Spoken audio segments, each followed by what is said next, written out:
Synthèse de sulfure de fer, FeS. On effectue un mélange de fleurs de soufre S et de l'émail de fer Fe. En chauffant ce mélange à l'aide d'un bec benzène, on amorce la réaction de synthèse du sulfure de fer.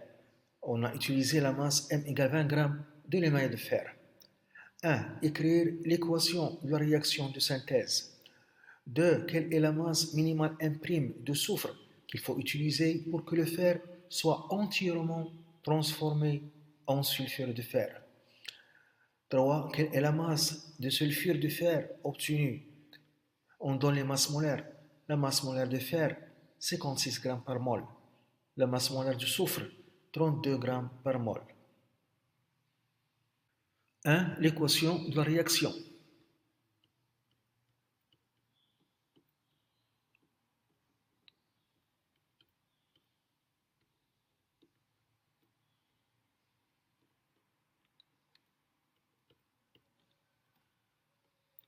On a la réaction entre le fer et le soufre.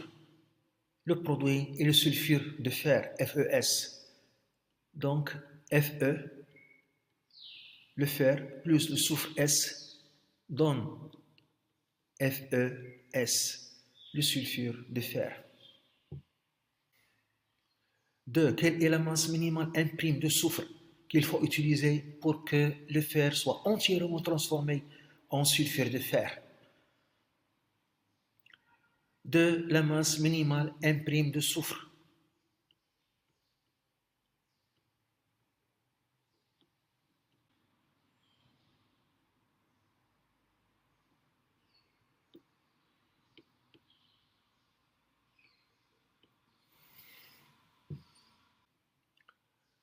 Pour trouver la masse minimale M' de soufre qu'il faut utiliser pour que le fer soit entièrement transformé en sulfure de fer, on dresse le tableau d'avancement.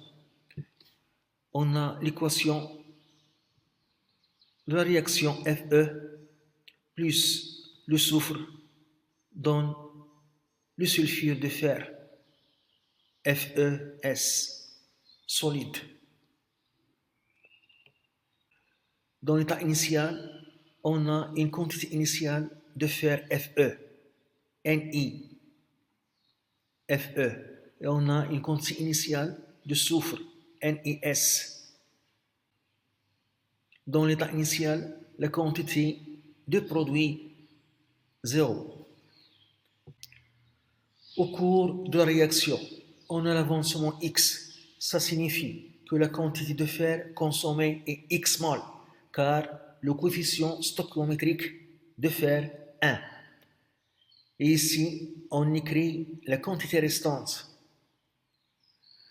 Donc la quantité restante, c'est la quantité initiale, Ni, de fer, moins la quantité consommée, qui est X mol. La même chose, la quantité de soufre consommée est X mol, car le coefficient stoichiométrique de soufre est 1. On écrit ici la quantité restante, c'est la quantité initiale, Ni, de soufre, moins la quantité consommée, X.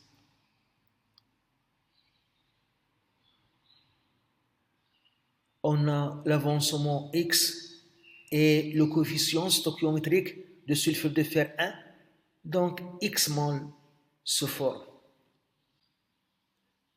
Dans l'état final, l'avancement est maximal, c'est X max. On remplace X par X max. Donc on aura ici la quantité initiale de fer moins X max. La quantité initiale de soufre moins X max. Et ici X max. La masse de soufre utilisée est minimale lorsque les deux réactifs sont limitants, lorsque les deux réactifs disparaissent dans l'état final. Les deux réactifs sont limitants.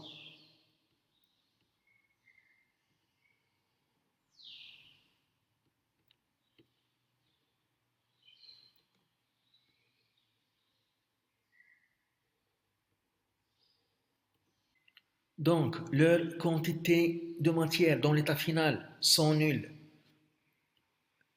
Ni de fer moins X max est égal à 0 et Ni de soufre moins X max est égal à 0.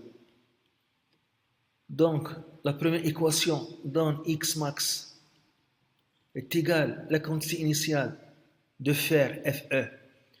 La deuxième équation donne X max est égal à la quantité initiale de soufre S. D'où la quantité de soufre S initiale est égale à la quantité initiale de fer. La quantité de matière, ce petit m, ce grand m, Ni de soufre, c'est M' sur la masse molaire de soufre, Ms, est égal. La quantité initiale de fer, c'est M sur la masse molaire de fer. On cherche M', donc M' est égal la masse de fer sur sa masse molaire fois la masse molaire de soufre. Application numérique. Putain 20 grammes sur 56 fois 32 égale. On trouve 11,43 grammes. 3. Quelle est la masse de sulfure de fer? 3. La masse de FeS.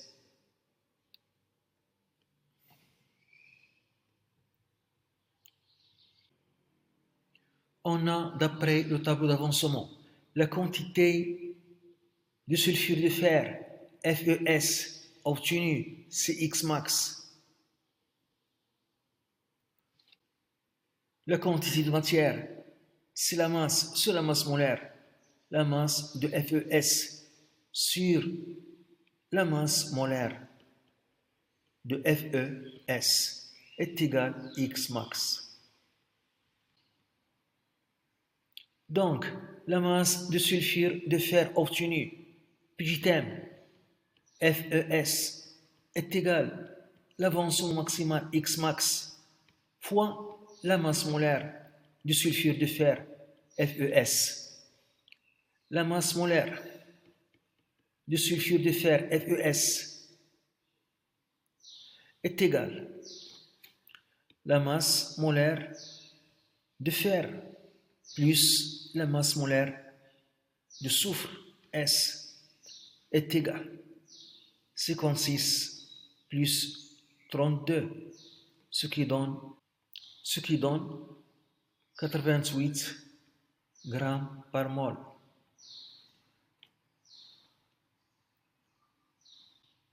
Et X max est égal la quantité de fer utilisée ou bien la quantité de soufre minimale utilisée, qui est égale la masse de fer sur la masse molaire du fer.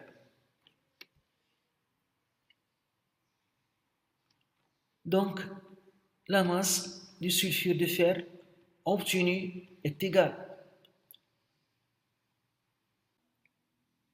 X max, c'est la masse de fer sur la masse molaire. La masse de fer utilisée, 20 grammes, sur la masse molaire du fer, 56 grammes par mol, fois la masse molaire du sulfure du fer, 88, égale. On trouve 31,43 grammes. On peut utiliser la loi de Lavoisier pour cette question.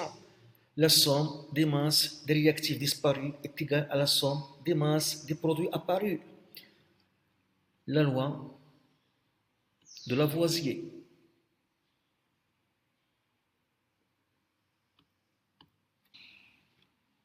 La masse de fer plus la masse de soufre est égale à la masse de sulfure de fer, FeS. La somme des masses des réactifs disparus est égale à la somme des masses des produits apparus. Donc, la masse du sulfure de fer, FeS, est égale à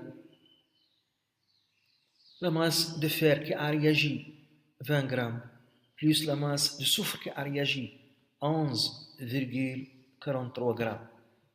On trouve la même chose, 31,43 grammes.